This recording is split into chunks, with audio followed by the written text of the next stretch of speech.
I have a dilemma.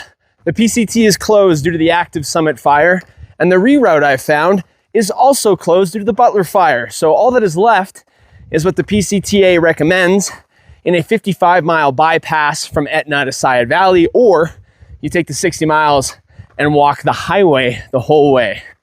You have to figure out what I'm doing. This is day 98 of my hike from Mexico to Canada along the Pacific Crest Trail.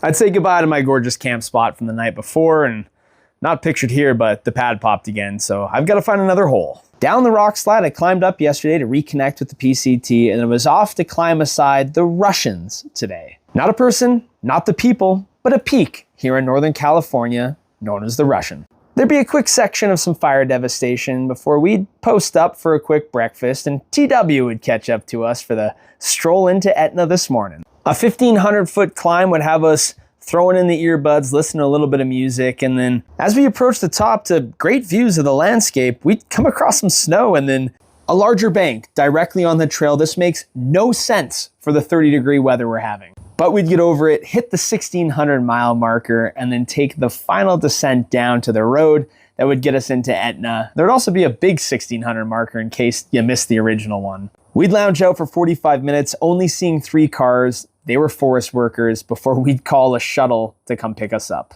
Our first stop in town was to Dottie's for a massive milkshake, mine of course being much larger than Pigeon's, followed by a burger with onion rings before we had to take care of the chores, so we headed over to Dollar General, resupply on some snacks, and then take the path into downtown to Ray's Food Place to get the final items that we were missing. Downtown would lead us to the Etna Creek Outfitters, which had a spot in the back for PCT hikers and free freezies. I'd lay the pad out once more trying to find the next hole while the boys just lounged out. And I'd take my way over to the butcher shop because it's still hot down here. I needed some refreshing beverages to cool myself down. And then Drencher would be kind enough to drive us an hour and 15 minutes past the fire closure into Sayad Valley, where the power was out, but we get a cold plate of food, and then stand around and try to figure out what our next move would be.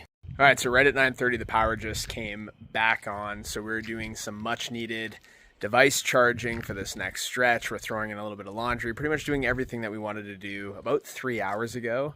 It's gonna be a little bit later night, so we're gonna sleep in later than we probably would have for this next stretch. But we're heading north towards the Oregon border. So we'll see you guys in the morning.